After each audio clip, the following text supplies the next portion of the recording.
नमस्कार। एक और टिप्पणी के साथ मैं अतुल चौरसिया। सुधीर चौधरी से तिहाड़ शिरोमणि बनने का एक चक्र पिछले हफ्ते पूरा हो गया। जिस अच्छी खबर को दिखाने के बदले में सुधीर चौधरी से तिहाड़ शिरोमणि बन गए थे, वो कारण ही अब समाप्त हुआ। विगत दिनों उद्योगपति नवीन जिंदल कांग्रेस छोड़कर भाजपा में शामिल हो गए। लोकसभा चुनाव से ठीक पहले कांग्रेस को एक और झटका लगा है।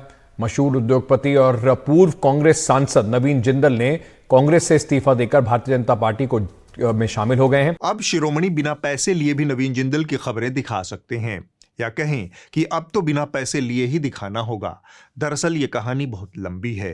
2012 में तिहाड़ शिरोमणि नवीन जिंदल से 100 करोड़ उगाही के आरोप में जेल गए थे। 2024 में मामला ऐसा हो गया है कि नवीन जिंदल उसी भाजपा में शामिल हो गए हैं जिसके लिए तिहाड़ शिरोमणि दिन रात शीर्षासन करते रहते हैं। इलेक्टोरल बॉन्ड के रूप में गंगोत्री खुल गई है, लेकिन मजाल क्या कि भाई एक रिपोर्ट, एक शो या फिर एक सवाल उठा दे इलेक्टोरल बॉन्ड के ऊपर। शिरोमणि को तो बस ये बात पता है।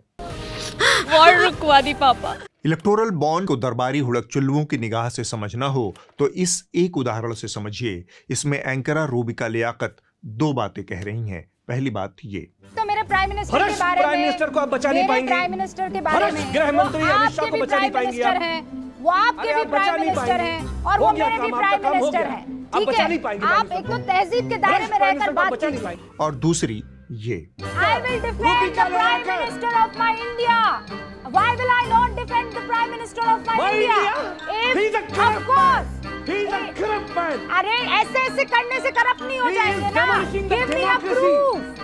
Give me He a is proof. demolishing the democracy. मैं कह रही हूँ, He give is me the demolishing the proof. democracy. यह महान एंकरा कह रही है कि इलेक्टोरल बॉन्ड में भ्रष्टाचार है या नहीं, यह सबूत लाने की जिम्मेदारी विपक्ष की है और मोदी को डिफेंड करने की जिम्मेदारी उसकी अपनी है। ये दो बातें पत्रकारिता की मौत की मुनादी हैं। रूबिका और इनके जैसे तमाम एंकराएं जमीर बेचकर एंकरिंग कर रहे हैं। न्यूज लॉन्ड्री पर इससे जुड़ी तमाम रिपोर्ट्स आप पढ़ सकते हैं, लेकिन जमीर बेच चुके एंकराओं ने इलेक्टोरल बॉन्ड पर एक भी इन्वेस्टिगेशन या फिर रिपोर्ट नहीं की। इन बिके हुए लोगों के हाथों में आपने पत्रकारिता की जिम्मेदारी दे रखी है, इसे वापस ले लें। पत्रकारिता जब आपके समर्थन से खड़ी होगी तभी इन हुड़क-चुल्लुओं और दरबारी मीडिया के चंगुल से बच पाएगी। सब्सक्रिप्शन इसका एक विकल्प है।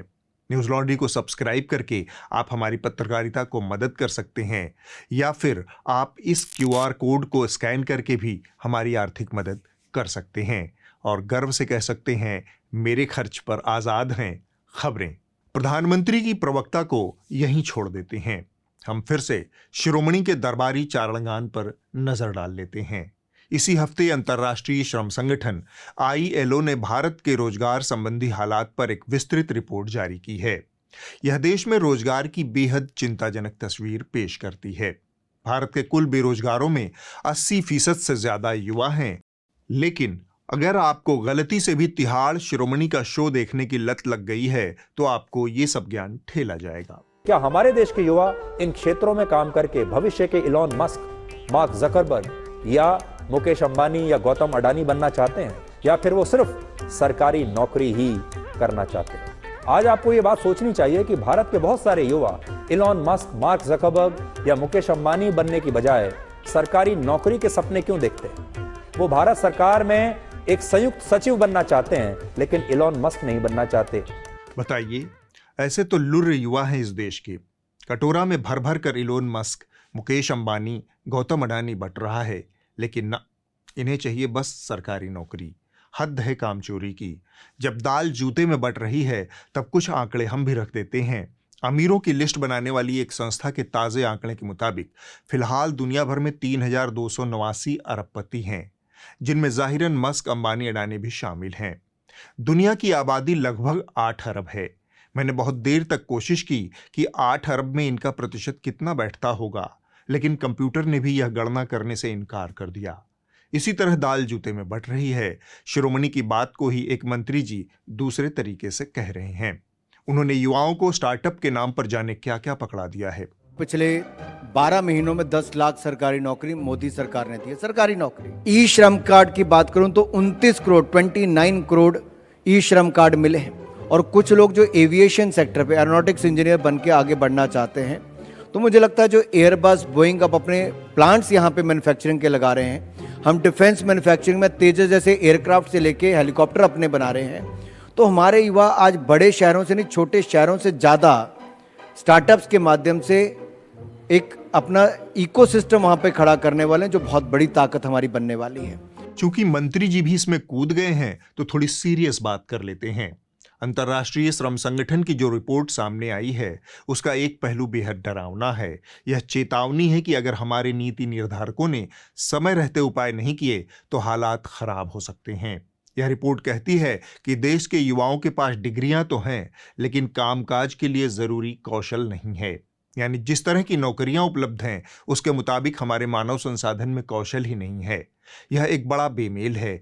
जाने माने अर्थशास्त्रियों की चेतावनी है कि भारत की कौशल विहीन और खराब स्कूली शिक्षा आने वाले वक्त में इसकी आर्थिक संभावनाओं में बाधा बन जाएगी। मसलन 75% कामकाजी युवा ईमेल में अटैचमेंट के साथ डॉक्यूमेंट भेजने में सक्षम नहीं हैं। 60% युवा कंप्यूटर पर कॉपी पेस्ट जैसे सामान्य काम भी नहीं कर पाते। इसी तरह 90% युवाओं को स्प्रेडशीट पर गणित के फार्मूलों का प्रयोग करना नहीं आता। इसका मतलब यह है कि हमारी 65% युवा आबादी जो अपनी मेहनत से इस देश को आगे बढ़ा सकती है, उसके भीतर किसी स्पेस, किसी स्टार्टअप के लिए जरूरी कौशल नहीं है। मंत्री जी युवाओं के सम्मेलन में युवाओं को इलोन मस्क बनाने पर आमादा हैं। अगर आज से 30 साल पहले हमारा स्पेस सेक्टर खोल दिया होता तो आपको गूगल मैप देखने की जरूरत ना पड़ती। इनमें से किसी युवा ने अपने यहाँ पर गूगल मैप से बड़ी कंपनी भारत में बनाकर खड़ी कर दी होती। अनुराग ठाकुर का यह शो पिछले हफ्ते एनडीटीवी पर आया था। दोनों की जुगलबंदी लाजवाब। शो क्या है समझिए, सोने का खजाना है। आप पूरब की पूछो, जवाब पश्चिम का आएगा। आप रसगुल्ला पूछो, जवाब में रसमलाई आएगा। मतलब बकलोली की फुल गारंटी। मसलन सवाल ये था, So, as a young woman, I'm deeply interested in understanding the government's forthcoming initiatives pertaining women-centric policies, and over the next 5 years, what measures are anticipated to bolster job opportunities and foster gender equality amongst youth? और मंत्री जी का जवाब सुन लीजिए। I think that's a very good question. On one hand, we see people like Rahul Gandhi who speak about Shakti. That means about women.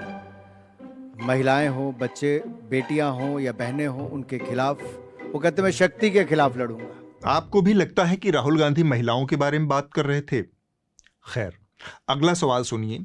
लड़का बहुत गंभीर सवाल कर रहा है कि लोकतंत्र या फिर प्रेस फ्रीडम को लेकर सरकार का रवैया इतना नकारात्मक क्यों है।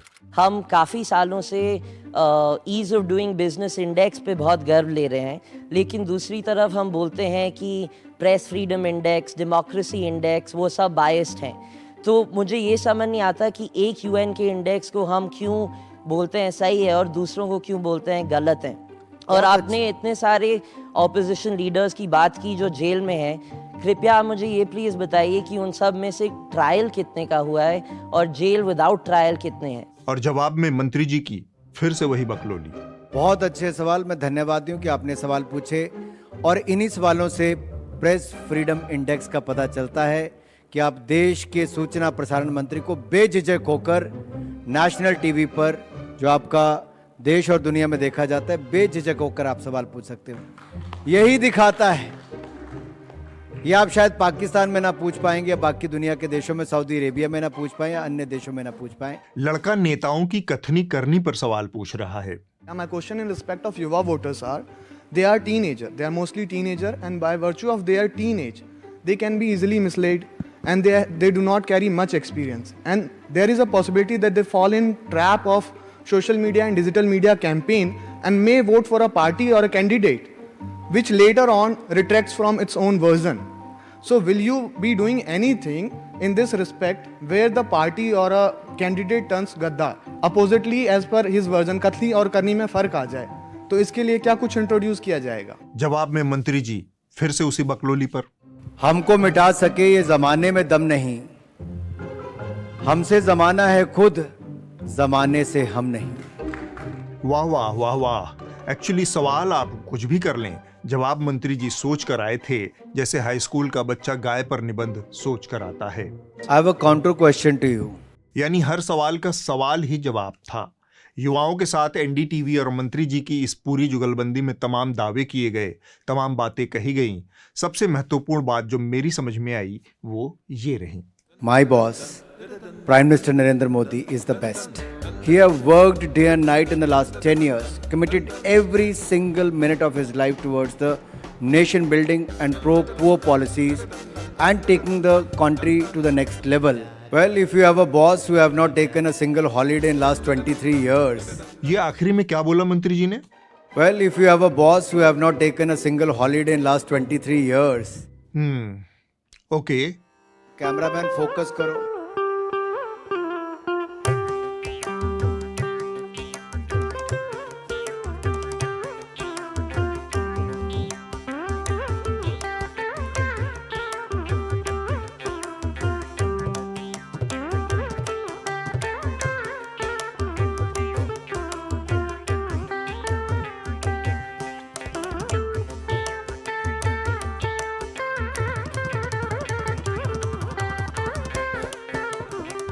दरअसल मंत्री जी की बातों का लबे-लुआब ये था कि बीते 60 सालों में तो देश में कुछ हुआ ही नहीं। Which others couldn't do in 60 years, Prime Minister Modi delivered that in 10 years. इस बात से मैं भी सहमत हूं। 60 सालों में ऐसा बहुत कुछ नहीं हुआ जो बीते 10 सालों में हमें देखने सुनने को मिला। इसका क्रेडिट तो हमें मंत्री जी को देना ही पड़ेगा। आजाद भारत के इतिहास में पहली बार हुआ है कि सुप्रीम कोर्ट के 4 जजों ने मीडिया के सामने आकर सुप्रीम कोर्ट के चीफ जस्टिस की प्रशासनिक कार्यशैली पर सवाल उठाए। Calcutta High Court Justice Abhijit Ganguly, who resigned from his post earlier today, has now announced in a press conference that he will be joining the BJP on Thursday. Now, Mr. Ganguly had held key judgments hauling up the Trinamool Congress government in the state.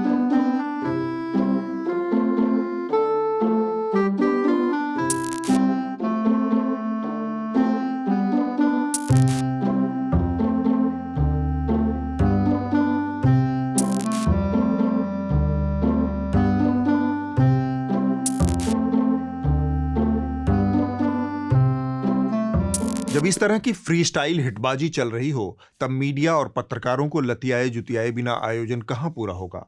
सो मेरे लिए युवा कुछ लोग तो ऐसे हैं जो, मैं आप पत्रकार आपकी और नहीं कह रहा, कुछ पत्रकार ऐसे हैं जो एक नेता को देश में उसको 20 सालों से युवा ही कह रहे हैं। बिल्कुल मारिया जी, आपको क्यों कहूंगा, आप तो हमारी ही साइड में हैं।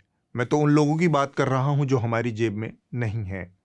तो जो मन में आया मंत्री जी ने अपनी उपलब्धि बनाकर उछाल दिया, जैसे हमने स्पेस सेक्टर को खोल दिया। और मारिया जी, मेरी आप विश्वास मान के चलिए, भारत के युवाओं की क्षमता को वर्षों तक लोगों ने रोक के रखा था। अगर आज से 30 साल पहले हमारा स्पेस सेक्टर खोल दिया होता तो आपको गूगल मैप देखने की जरूरत ना पड़ती। इनमें से किसी युवा ने अपने यहाँ पर गूगल मैप से बड़ी कंपनी भारत में बनाकर खड़ी कर दी होती। गूगल मैप का इन्वेंशन जिस परिस्थिति और जरूरत से हुआ वह एक अलग कहानी है, लेकिन मंत्री जी के किसी करीबी को उन्हें एक जरूरी सलाह धीरे से देनी चाहिए। सलाह यह कि विकास एक सतत और निरंतर चलने वाली प्रक्रिया है। 60 साल पहले देश के क्या हालात थे, उस समय देश की प्राथमिकताएं क्या थी, यह समझना होगा। आज जो किया धरा जा रहा है उसकी 60 साल पहले से कोई तुलना नहीं हो सकती श्रीमान जी। 30 साल पहले न तो स्टार्टअप का विचार था, न उस तरह की विकसित टेक्नोलॉजी थी, न इंटरनेट था। इंटरनेट तो मैंने ज्यादा बोल दिया। 30 साल पहले देश की एक बड़ी आबादी के पास लैंडलाइन फोन तक नहीं था। अगर यह सब इतना ही आसान होता तो 10 साल पहले जब मोदी जी सरकार में आए थे उसी वक्त ये सारी शुरुआत क्यों नहीं कर दी गई? या फिर अटल बिहारी वाजपेयी तो 1998 में सत्ता में आ गए थे, उन्होंने क्यों नहीं कर दिया यह सब? क्या वो विकास के दुश्मन थे? नहीं, तब वह टेक्नोलॉजी ही नहीं थी। लेकिन मंत्री जी तो फ्री स्टाइल कुश्ती खेल रहे थे। जब सुविधा हो तब अमेरिका को गरिया लो और जब सुविधा हो तब तारीफ कर लो। मैं आपको छोटा सा उदाहरण कोविड-19 पैंडेमिक का देता हूं। अमेरिका जैसा देश भी चेक लिख के देता रहा अपनी जनता को, वो भी आज तक हार्ड कॉपी आपके कोविड वैक्सीनेशन के सर्टिफिकेट की देता है। सुंदर पिचाई ने मुझे पिछले साल जनवरी में कहा कि मैं आज तक हार्ड कॉपी सर्टिफिकेट की लेके चलता हूं अपनी वैक्सीन के। जबकि भारत में आरोग्य सेतु ऐप पे आपको पता चला किसको कोविड से इन्फेक्शन है, कोविन ऐप पे आपको आपका कोविड का सर्टिफिकेट मिला जो आपने अपनी वैक्सीन लगाई। आज दुनिया के बहुत कम देश वो कर पाए जो भारत ने किया है। मंत्री जी की ये बात तो सच है कि अमेरिका हमारा मुकाबला नहीं कर सकता। वो लोग आज भी बैलेट पेपर पर चुनाव कर रहे हैं और हम ईवीएम वाले लोग। अमेरिकियों से हमारी क्या तुलना? लेकिन आरोग्य सेतु वाली बात थोड़ा मंत्री जी ज्यादा हो गई। कुछ भी इसी आरोग्य सेतु के बारे में अक्टूबर 2020 में इलेक्ट्रॉनिक्स और सूचना प्रौद्योगिकी मंत्रालय और राष्ट्रीय सूचना विज्ञान केंद्र ने कहा था कि उसके पास आरोग्य सेतु ऐप के निर्माण के बारे में कोई जानकारी ही नहीं है। सरकार के तमाम मंचों से इसे प्रचारित किया गया, हर जगह इसको अनिवार्य किया गया, और जब एक आरटीआई इस ऐप से संबंधित कुछ जानकारी मांगी गई तब नेशनल इंफॉर्मेटिक्स सेंटर इसका जवाब देने में असमर्थ रहा। अब 4 साल बाद मंत्री जी फिर से इसे अपनी उपलब्धि के रूप में गिना रहे हैं। आप ये समझिए, कल जो नहीं था, आने वाले कल में वह और विकसित और एडवांस हो जाएगा। तब कुछ और दरवाजे खुलेंगे।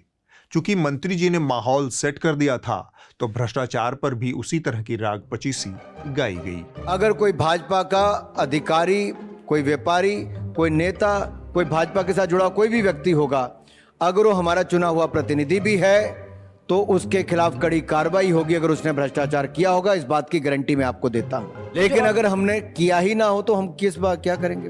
लेकिन अगर हमने किया ही ना हो तो हम किस बात क्या करेंगे? हमने 10 साल मारिया जी सरकार चलाई। आप मुझे एक आरोप बताइए कि नरेंद्र मोदी जी पर लगाओ भ्रष्टाचार, एक बता दीजिए। आपका भ्रष्टाचार कोई कैसे दिखाए? आपके यहां पहुंचने के बाद तो प्रफुल्ल पटेल का जीवन भी प्रफुल्लित हो गया। एनडीए ज्वाइन करने के 8 महीने बाद सीबीआई ने प्रफुल्ल पटेल के मामले में दायर की क्लोजर रिपोर्ट।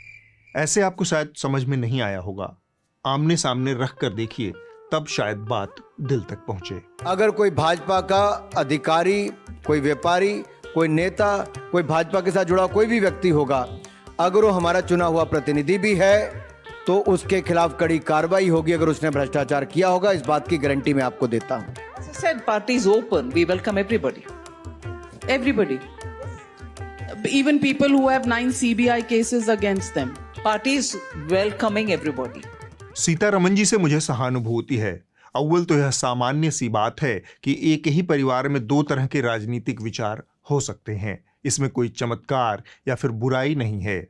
दुविधा के अवसरों पर यह वाली तस्वीर हमेशा याद रखिए। इसके लिए बस आपको थोड़ा सा लोकतांत्रिक सोच विचार वाला बनना पड़ता है।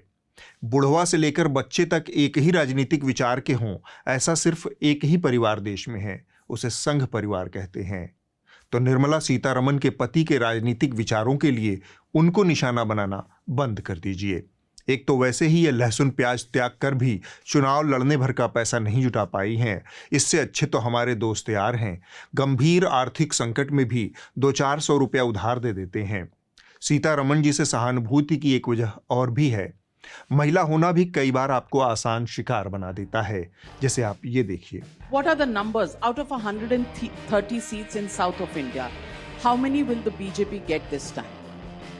I'm not going to give you any number at the moment. The work is happening. You're the finance minister. Numbers is the game you play all day. Before she became finance minister, Nirmala Sitharaman, I'm sure most of you remember, used to be a highly pugnacious spokesperson of the Bharatiya Janata Party. As finance minister, she puts on a more sophisticated financial avatar. It's at moments like these that the political boxes, the gloves come on, and then she's throwing some political punches. मुझे तो लगता है कि अपने धतकर्मों और खटकर्मों को धोने के लिए दरबारी हुड़कचुल्लुओं ने सीतारमन जी को पंचिंग बैग बना लिया है, वरना अमित शाह के सामने तो इनकी घिघी बधी रहती है। 1 और 2 का टाई अप फिलोसॉफिकली पॉसिबल है क्या? नहीं, देखिए, हम हार्डकोर राजनीति में है, फिलोसॉफी नहीं होती है इसमें। आपने जेडीएस से टाई अप किया कर्नाटक में, बीजेपी और जेडीएस का, तो वैसे तो बीआरएस और बीजेपी का भी टाई अप उसी तरीके से संभवतः हो सकता था, आपने क्यों नहीं किया? राहुल जी, आप पॉलिटिकल एडवाइजर जो अभी क्या कहते हैं उसको, मैनेजमेंट कराते हैं सब। नहीं, ऐसा क्यों नहीं बन जाते? मैं तो सवाल पूछ रहा हूँ। जरा उनको कोई पूछे तो। आप हमें इतना पूछ रहे तो चप कर उनको 4 सवाल तो पूछो, बिठाओ यहाँ पर। हम पुनः मंत्री श्री अनुराग ठाकुर जी पर लौटते हैं। बंद करो, हाथ जोड़ के मैं मोदी साहब से गुजारिश करता हूँ। उन्हें देश के जुडिशरी पर पूरा यकीन है। अब कोर्ट, इसके ऊपर तो हमें विश्वास करना पड़ेगा। लोग जितना मर्जी प्रहार हमारे न्यायालय पर करें, हम आज भी कहते हैं हमें भारत के जुडिशरी पर विश्वास है, वो सबको एक समान अवसर दे रही है। लेकिन इनके नंबर 1 बॉस मोदी जी के बारे में यह बात यकीन से कही जा सकती है क्या? पता नहीं। मैं तो बहुत कंफ्यूज हूं। कभी तो कृष्ण सुदामा बन जाते हैं। प्रमोद जी अच्छा हुआ कुछ दिया नहीं, वरना जमाना ऐसा बदल गया है कि अगर आज के युग में सुदामा श्री कृष्ण को एक पोटली में चावल देते, वीडियो निकल आती, सुप्रीम कोर्ट में पीआई हो जाती और जजमेंट आता कि भगवान कृष्ण को भ्रष्टाचार में कुछ दिया गया और भगवान कृष्ण भ्रष्टाचार कर रहे थे। और फिर कभी 600 वकीलों का पत्र शेयर करके जुडिशरी के साथ विपक्ष को भी लपेटने लगते हैं। पता नहीं क्या सोचते हैं जुडिशरी के बारे में। अगर सुप्रीम कोर्ट पर हमले का वर्तमान माहौल देखा जाए तो यह 3 तरफ से घिरा हुआ है।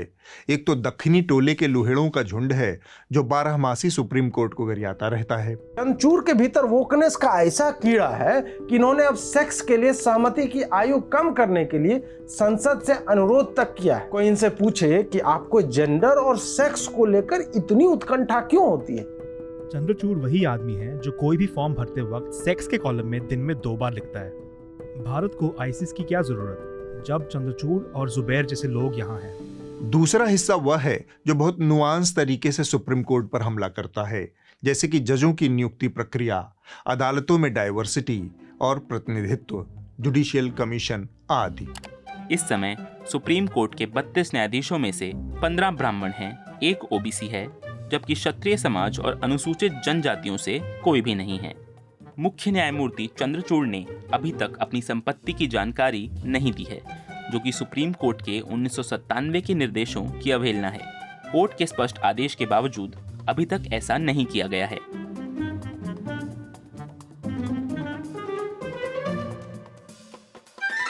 तीसरा वाला बहुत हाल की घटना है। इसमें करीब 600 वरिष्ठ वकील शामिल हैं।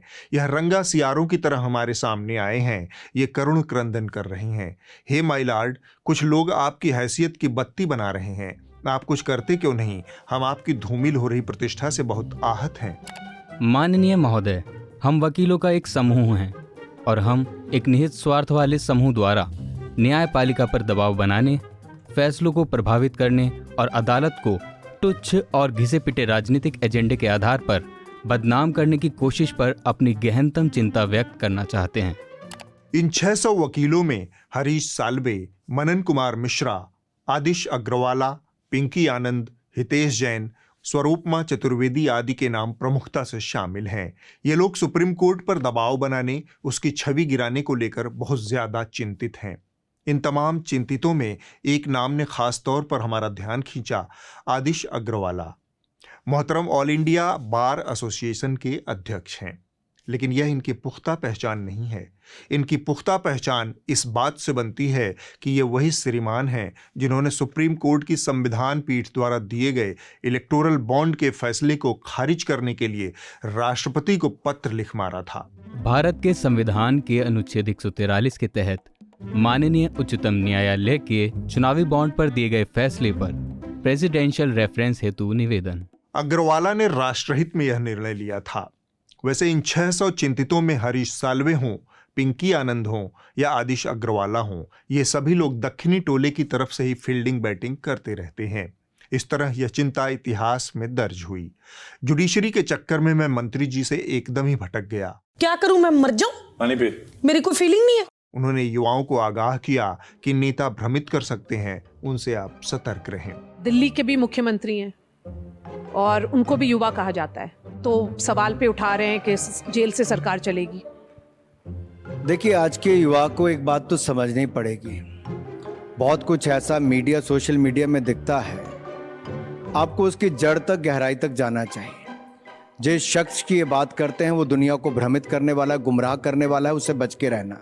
मंत्री जी के इस बयान को ध्यान में रखकर आंख बंद कर लीजिए, ईश्वर का स्मरण कीजिए और यह बयान सुन डालिए। बंगाल के लोग विश्वास करें कि जो 3000 करोड़ रुपए ईडी ने अटैच किया हुआ है, वो 3000 करोड़ रुपया गरीबों का पैसा है बंगाल के, और वो उनको वापस देने के लिए कोई न कोई रास्ता मैं खोजूंगा। ये जरूर बताइए आप लोगों को। यह आवाज तो आप सबको पता ही होगी। जैसे ही यह आवाज पूरे देश में गूंजी, देश की तमाम जागरूक जनता चुनाव आयोग की तरफ टुकुर टुकुर ताकने लगी। इन निगाहों में सवाल थे, क्या आदर्श आचार संहिता का अचार बना दिया है प्रधानमंत्री जी ने? चुनाव आयोग की तरफ से कोई जवाब नहीं आया। इसके बाद देश की जनता दूसरी बहस और चिंताओं में व्यस्त हो गई। नई चिंता यह थी कि पिछला जो 15 लाख रुपए मोदी जी ने दिया था वही अभी तक खर्च नहीं हो पाया है। अब ये नया पैसा मोदी जी और दे देंगे, उसे खर्च कैसे करेंगे? मेरे एक मित्र की चिंता इससे एक कदम आगे की थी। उसने कहा, मुझे तो इस बात का डर है कि कहीं इनकम टैक्स विभाग वाले एडवांस में टैक्स वसूली के लिए ना आ जाएं।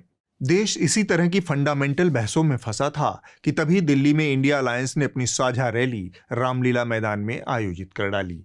अंतिम वक्त में सिपाही सख्त हुए। मोदी तेरी गुंडागर्दी नहीं चलेगी, नहीं चलेगी। अरविंद केजरीवाल जिंदाबाद। मोदी जब जब डरता है पुलिस का आगे करता है।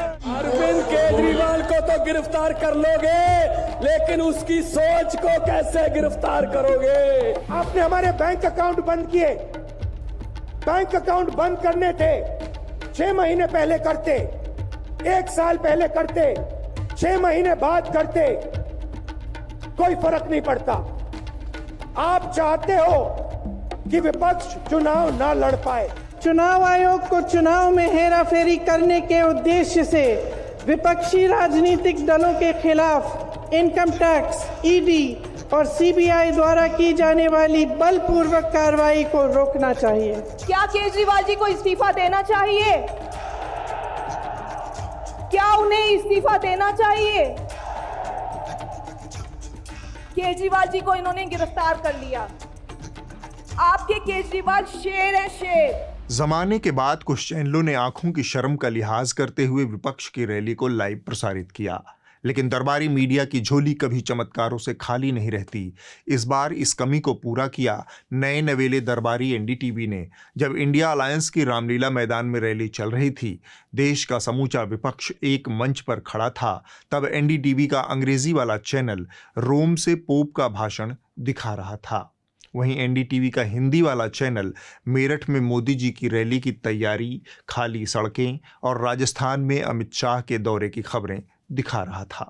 हमारी लाइफ रुकवा दी पापा। एनडीटीवी को इस उपलब्धि के लिए आप बधाई दे दीजिए और लगे हाथ इस हफ्ते की रिपोर्ट देख लीजिए। जो कही जा रही थी बातें कि अंदर में भी सोशल डिस्टेंसिंग का ख्याल रखा जाएगा, तो खोल दी है। इस हफ्ते की रिपोर्ट खबर लहरिया से है। यह कहानी बिहार की राजधानी पटना के पास मौजूद हेतनपुर गांव की है।